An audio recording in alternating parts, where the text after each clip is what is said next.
Kalau ada masalah rumah tangga, dengan istri selalu bermasalah, dengan anak selalu bermasalah, dan sulit diatur, itu tanda pertama cek. Coba rezeki yang masuk ke rumah dari mana. Jadi yang banyak pun karena nggak berkah, rasanya nggak ada. Capek sendiri, kerja lagi, cari lagi, pikirin lagi. Nggak sempat sholat, nggak sempat baca Quran. Yang paling parah, harta yang dihasilkan, dia bahkan tidak menikmati. Itu yang paling bahaya. Maksudnya gini, nggak usah rebutan dunia. Kalau ada orang naik jabatan, nggak usah iri, nggak usah dengki. Ya, jangan cari manuver-manuver untuk menjatuhkan orang lain. Karena pasti Allah tempatkan itu ada hikmah di dalam. Kalau belum terfikir ke sana, yauma tarjufur rajifah. Nah, ini yang saya mau maksudkan dengan kitab ini. Kita punya 5 menit minimal kitab dibaca. Ya. Bismillah. Ini indahnya tafsir ini nih. Bismillahirrahmanirrahim halaman 41. Nomor 32.202. Ini Masya Allah. Riwayatnya dinomorin nih. Ya, sampai puluhan ribu riwayat menafsirkan ayat. Qala al-muallif rahimahullahu ta'ala haddatsana Ibnu Abdul A'la qala haddatsana Ibnu Thawr an Ma'mar an Qatadah mislahu wa qawluhu yauma tarjufur rajifah. Adapun yang dimaksud dengan firman Allah yauma tarjufur rajifah yaqulu ta'ala dzikruhu yauma tarjuful ardu wal jibalu al-Muzammil ayat 14. Ini yang saya maksud tafsir Quran bil Quran. Jadi kalau Bapak Ibu temukan ayat ke-6 di An-Nazi'at itu bukan berdiri sendiri. Masih ingat rumusnya, rumus tafsir? Masih ingat? 500.000? 1 juta? Serius? 5 juta? 10 juta? Betul. Waktu habis. Habis. Habis waktunya, udah habis. 2S 1L. Ingat itu, rumus tafsir. 2S 1L. Catat, nanti kalau saya tanya lagi, udah tahu jawabannya. Insya Allah saya tanya lagi, ya, tanpa hadiah. Itu. 2S itu 1 siyak, 2 sibak. L-nya lihak. Siyak itu ayat yang dibaca. Sibak itu hubungan ayat yang dibaca dengan ayat sebelumnya. Lihak adalah hubungan ayat yang dibaca dengan ayat setelahnya. Jadi jadi penafsir itu tidak main-main. Kita baca misalnya An-Nazi'at di ayat yang ke-6. Yauma tarjufu rajifah. Di mana ditemukan kata yang sama, kata rajifah dan tarjufu. Di ayat sebelum An-Nazi'at cari sampai Al-Fatihah dan cari sampai An-Nas. Cari ke belakang disebut dengan sibak, cari ke depan disebut dengan lihak. Ayat yang disebut dengan siyak. Itulah menafsirkan Al-Quran begitu. 6.236 ayat dicari ke semua korelasi. Itu adalah tafsir ayat dengan ayat. Jelas? Nah, tafsir ayat ini juga bisa diketahui dengan penjelasan di Al-Muzammil ayat yang ke-14. Ya. Yauma tarjuful ardu wal jibal. Nanti yang sering diperebutkan dunia nih, kadang-kadang sengketa dan sebagainya. Yang disengketakan itu sudah hilang, habis semua. Bahkan hancur. Ya. Ini ada sengketa tanah, perebutan tanah. Kata Allah, apa yang kau rebutkan itu satu saat, yauma tarjuful ardu. Tanah yang kau sengketakan hancur. Sekali tiupan, hancur. Dulu sami'na dengar ayat, gak ada yang rebutan lagi. Wakaf. Berbagi, secukupnya hidup. Untuk beramal. Luas beramal, boleh. Tak mampu beramal, dia bagi. Karena dia tahu yang dipijak itu satu saat hancur semua. Tinggal persaksian yang dipijak itu bersaksi apa. Dulu sami'na dengar, langsung taat. Sekarang, yauma tarjufu begitu kemudian, maaf ya, ditiupkan sasakala. Sekarang pembuktian, sekarang kekinian, NASA kan sudah menemukan semacam trompet yang pernah saya gambarkan dulu kan. Semacam trompet sasakala itu. Dan kita kan ada di ruang itu. Begitu suara keluar dari sifat yang seperti trompet itu, hancur semua. Ayatnya sudah dibuktikan dari 15 abad yang lalu, sekarang sudah ada pembuktian secara ilmiah.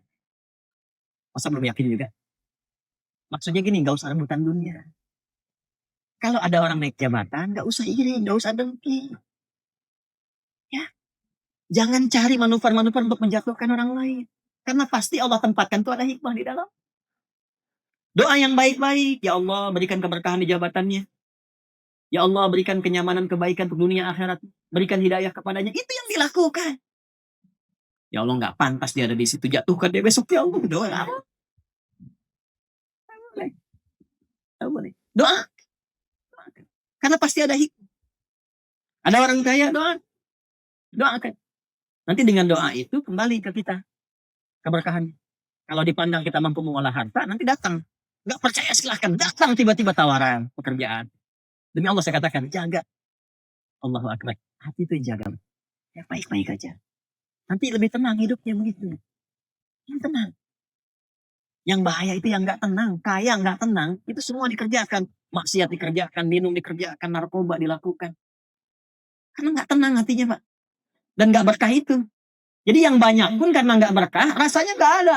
Capek sendiri, kerja lagi, cari lagi, pikirin lagi. Nggak sempat sholat, nggak sempat baca Quran. Yang paling parah, harta yang dihasilkan, dia bahkan tidak menikmati. Itu yang paling bahaya. Tolong ya para ayah ya. Jangan pernah bawa yang haram ke rumah. Jangan pernah bawa yang haram. Itu dimasak oleh istri, dimakan oleh anak, rusak anak. Rusak. Demi Allah, rusak. Ada 9 jenis. Saya sebutkan satu aja sekarang. Rumusnya langsung kelihatan. Satu, yang paling cepat. Kalau ada masalah rumah tangga, dengan istri selalu bermasalah, dengan anak selalu bermasalah, dan sulit diatur, itu tanda pertama, cek. Coba, rezeki yang masuk ke rumah dari mana? Itu satu. Ada rumus. Ya. Nanti 2, 3, sampai 9-nya banyak. Kalau pekerjaan melamar, susah. Ditolak terus itu ada amalan yang kurang. Ya. 9. Nanti rahasia. Mungkin bulan depan nanti diungkap dengan yang amalan tadi doa itu ya. Insya Allah. Nah, yauma tarjuful ardu wal jibal. Mineral yang rebutan tambang, rebutan nikel, rebutan emas itu nanti gunungnya hancur sendiri. Bahkan yang Anda dapatkan pun itu kadang-kadang kalau nggak benar merusak juga. Capek. Nggak dilarang eksplorasi silahkan, tapi tempatkan dengan jalan yang benar, disalurkan dengan cara yang benar. Itu membuat tenang. Tapi ketika ditempuh dengan jalan yang salah, madaratnya banyak, celakanya banyak. Baru dapat, belum digali, udah nggak mau ketahuan orang. Begitu orang tahu, celakakan. Bahaya. Itulah sifat dunia. Ya, itulah sifat apa? Dunia. Jadi ayat ini ingin memberikan kesan bahwa ketika masuk ke ayat 6 dan seterusnya, jangan pernah mengagungkan dunia terlalu dalam. Karena itu akan mencelakakan Anda dan mengantarkan pada jurang yang tiada tepi. Sampai kiamat tiba. Nah, inilah penyakit kita sekarang. Kenapa saya bawa kitab? Saya ingin sampaikan satu bagian. Sekarang umat Islam saat ini kena penyakit yang pernah disampaikan Nabi dulu. Penyakitnya saya tutup namanya wahan. Apa namanya? Wahan. Al-wahnu. Wahan. Ada wahan, ada walhan. Kalau walhan, setan wudhu. Dari 9 jenis setan, ada setan yang khusus menggoda kesucian, khususnya bab wudhu, namanya walhan. Itu yang suka bikin, suka khawatir, gelisah. Saya wudhu, tadi wudhu apa enggak ya? Batal apa enggak, itu walhan. Tapi ini wahan. Wahan itu apa? Hubbud dunya wa karahiyatul maut. Saya bacakan hadisnya, wa kama qala Rasulullah SAW, saya bacakan hadisnya. Yushiku an tada'a alaikumul umam, kama tada'al akalatu ala qas'atiha. Akan tiba satu masa, umat Islam itu diombang-ambingkan. Gak ada nilainya, gak punya karismanya.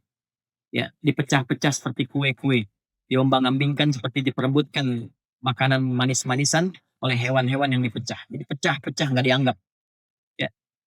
Qala, seorang sahabat mengkonfirmasi pada Nabi, amin qillatin bina yawma idin ya Rasulullah. Ya Rasulullah, apakah jumlah kita sedikit, minoritas? Sampai kita diombang-ambingkan begitu, gak dianggap, gak punya marwah.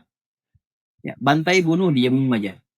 Palestina dibantai, penduduknya dipaksa keluar, dibilang jadi imigran, tolong tampung di tempat lainnya, dia diem aja umat Islam itu.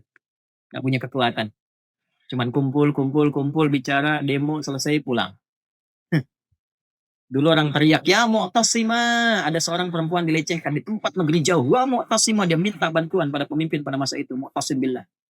Kedengaran ke situ, wah Mu'tasimah, langsung disiapkan pasukan, bebaskan perempuan itu. Mungkin kalau kita gambarkan di Indonesia, kejadiannya di Amerika. Nyampe ke telinganya, siapkan pasukan, bebaskan. Izahnya ada. Jadi ketika mendengar Islam, yang terdengar tuh kejujurannya, kehebatannya, keadilannya, kemakmurannya, dan sifat segan itu muncul. Segan itu muncul. Dulu pasukan Romawi kalau dengar pasukan Islam itu dari jauh belum datang, baru dengar namanya, udah pecah kafir. Sekarang hadis ini berlaku. Udah gak usah dianggap. Besok hancurin, paling nanti yang bangun mereka juga. Yang donasi mereka juga. Keluarin aja, udah gak dianggap. Akan tiba masa itu. Amin qillatin bina yawma idin ya Rasulullah. Ya Rasulullah, apakah jumlahnya kita sedikit pada masa itu? Bal antum yawma idin katsir. Bahkan kalian jumlahnya lebih banyak dari sekarang. Banyak jumlahnya. Walakinnakum ghutha'un ka ghutha'us sail. Ghutha'un ka ghutha'is sail. Tapi kalian seperti buih di lautan, terombang-ambing. Kenapa? Tunza'ul mahabbatu min qulubi aduwikum. Orang-orang yang antipati terhadap Islam dan orang Islam itu sudah tidak punya segan lagi kepada umat Islam. Kenapa? Wa yunza'u fi qulubikumul wahan. Wa yuj'alu fi qulubikumul wahan. Karena tertanamlah penyakit wahan dalam orang Islam. Apa wahan itu? Hubbud dunya wa karahiyatul maut. Rebutan dunia. Ngajar sekarang orientasinya dunia. Maaf. Berapa guru-guru di sekolah yang bikin sekolah-sekolah yang kelihatan elit, bagus, modern, ternyata cuman SPP yang mahal. Cari uang. Ustadz-ustadz berkelahi itu bukan karena pendapat, tapi karena pendapatan. Takut kehilangan jamaah, kehilangan popularitas. Itu yang bikin ribut dunia. Amplop tipis disebut dhaif, gak mau datang lagi. Amplop tebal sohi datang. Belum diundang udah nanya, kapan kajian lagi? Tipis tapi banyak, jadwal banyak, padat sohi ligoirihi. Tambahan dari yang lain. Dunia. Padahal ayatnya jelas, wala tamnun das. Jadi fenomena saling bid'ahkan, saling tuduh apa? Dunia ujungnya. Bukan karena akhirat. Kalau karena akhirat tuh duduk tuh, ustadz tuh duduk. Duduk, bicara, ngobrol, sama-sama duduk bareng-bareng. Turunkan manhaj yang benar, diskusi yang baik. Yang usul, yang pokok, nggak usah beda. Sholat subuh tetap 2. Itu yang pokok, yang penting sholat. Yang furu', terangkan dalilnya. Oh, ana nggak kunut, apa dalilnya ente? Ini dalilnya. Yang kunut apa dalilnya? Ini yang dalilnya. Oke, bagi saya yang kunut, saya akan sampaikan saya kunut, saya terangkan dalilnya. Saya hormati yang tidak kunut. Saya yang tidak kunut, saya sampaikan pada jamaah saya. Jamaah, saya tidak kunut, dalilnya ini. Tapi kalau ada orang yang kunut, Anda hormati karena mereka dalilnya ini. Begitu caranya, Joni. Ulama-ulama begitu dulu, terus rekomendasikan. Lalu difoto sama-sama, ceklik, pasang status. Kami bersepakat menuju Indonesia yang lebih baik. Gitu kan harusnya kan. Sekarang ngapain? Saling cola, saling tuduh, saling bid'ahkan. Kenapa nggak duduk sama-sama? Saya tuh kadang-kadang suka aneh. Gitu. Yang ngajar membid'ahkan, tapi nggak ketemu dengan yang dibid'ahkan itu. Yang disampaikan ke muridnya, murid saling tuduh. Assalamualaikum akhi, beda manhaj. Kenapa? Kenapa? Nah, saya tidak mengajarkan itu. Tidak boleh. Hormati siapapun itu. Hormati siapapun. Ya, belajar itu merubah kita lebih baik. Ya, dan kebaikan itu yang tampak adalah kemuliaan akhlak kepada siapa? Hormati orang baik. Kalau dia punya amalan, kita belum tahu, tanyakan, pelajari. Kalau tidak sepakat dengan apa yang dikerjakan, tapi ada dalil, hormati. Mungkin kita nggak sepakat, sudah. Kerjakan apa yang kita pahami. Yang kunut dalilnya ada, yang tidak kunut dalilnya ada. Yang tidak ada dalil, yang tidak salat subuh. Allahumma hdina fi man hadait, kata Syekh Ibnu Shalih Al-Utsaimin, Anda nggak kunut di belakang, aminkan, amin. Tapi kalau Anda kemudian kunut, ya, imamnya tidak kunut, ya nggak usah sujud sahwi juga. Ikuti. Selesai. Beres masalah. Tenang. Nah, yang terjadi sekarang dunia pada akhir. Ributnya dunia. Mau digali kemanapun, dunia ujung. Itu hubud dunia. Sebab kalau nggak ada hubud dunia, perbedaan pendapat itu biasa. Apa sahabat nggak berbeda? Berbeda. Ya, Ali, Utsman, Abu Bakar, Omar, dalam amalan ada nggak pilihannya? Ada. Ali, Al-Baqarah hafalnya cepat. Umar itu 12 tahun. Tapi Umar jenius. Apa karena nggak mampu hafal? Bukan. Ada tujuan amalan dari Umar. Jadi ada beberapa yang mesti kita dapatkan. Hubud dunia itu bahaya. Tetangga beli kulkas, kenapa Anda yang pasang status? Hubud dunia. Teman yang dilantik dapat jabatan, kenapa Anda yang iri? Hubud dunia. Akhirnya nggak siap pulang. Wa karahiyatul maut, takut mati. Dulu orang cari mati karena rindu sama Allah. Rindu Allah, ya Allah kapan ketemu? Saya punya guru di pesantren dulu tuh kalau ketemu, ya Allah, nah Adi, dia udah rindu sama Allah. Sakitnya tuh, ya Allah kapan ketemu, kapan ketemu? Sekarang saya tanya yang ketemu Allah pada takut. Ibu mau meninggal hari ini? Kita yang jawab. Ya, kapan aja, kan kita nggak tahu kapan pulang. Nikmati aja. Saat pulang, alhamdulillah pulang. Pulang kan enak, ya kan? Enak gak pulang? Enak. Nanti puasa, mudik pulang kan? Pulang kampung kan? Enak gak? Enak. Kampung kita akhirat. Masya Allah. Ibu pulang menuju Allah. Enak gak? Mau bilang enak takut pulang. Nah, itulah yang saya maksudkan. Jadi ini kesimpulan kita saat ini. Kalau ada pertanda sulit atau masih berat untuk pulang, artinya mesti ditambah keikhlasan untuk beramal. Intinya apa? Kurang amal, terlalu cinta dunia. Dunia boleh, bukan dilarang, silahkan. Yang maaf ya, jangan abis ini pekerjaan ditutup. Mesti dipenuhi, jangan. Ya, niatkan pekerjaan sebagai ibadah. Kalau berkarir setinggi-tingginya ya, supaya punya kebijakan yang baik. Kalau bisnis sekaya-kayanya, supaya bisa sedekah. Kalau belajar sepintar-pintarnya, pintar, yang pintar. Saya pengen semua yang belajar dengan saya, IPK-nya 4. Ya, targetkan 4. Terus ngapalin Quran. Ya, ini kampus-kampus nih yang ada di kampus, boleh kita kerjasama sekarang ada. Kita membina mahasiswa sambil kuliah menghafal Quran. Beberapa kampus sudah dengan kami.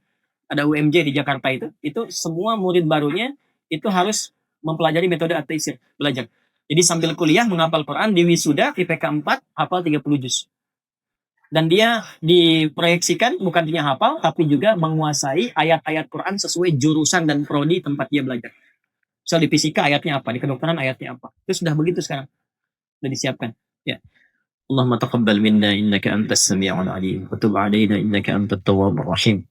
Allahumma 'allimna ma yanfa'una wa faqihna fid din wa 'allimna ta'wil. Wafiqna ya Allah fima fahimnahu lina'mala bih. Ya Allah, curahkan pengetahuan kepada kami yang membuat kami lebih baik dan lebih taat kepadamu. Dan bimbing kami untuk dapat memahami apa yang telah kami pelajari. Dan berikan taufik kepada kami untuk mengamalkan apa yang telah kami pahami. Allahumma ya arhamar rahimin. Allahumma ij'alna ya Allah min ahlil Qur'an. Waj'alil Qur'ana sahiban lana fid dunya wa syafi'an lana fil akhirati ya arhamar rahimin. Ya Allah, jadikan kami sebagai bagian dari ahli Al-Quran. Jadikan Al-Quran teman setia kami di dunia dan syafaat bagi kami di akhirat ya arhamar rahim. Allahumma asli ahwalana ma yuqarribuna ila ridhak wa hublik. Ya Allah, mohon di hari ini perbaiki ya Allah keadaan hidup kami supaya menjadi lebih baik, lebih berkah, lebih dekat dengan ridha dan cinta-Mu. Allahumma qaribna ya Allah ila ma yurdihi rasuluka nabiyuna Muhammad sallallahu alaihi wasallam. Ya Allah, mohon perbaiki keadaan hidup kami yang mendekatkan kami pada contoh-contoh teladan yang diridhai dan disukai oleh Nabi dan Rasul Nabi Muhammad sallallahu alaihi wasallam.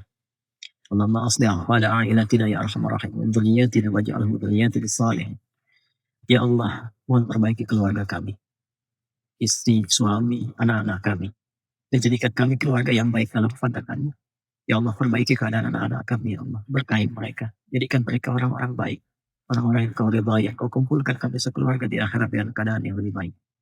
Allahumma ashtaq bi Rasulillah sallallahu alaihi wasallam.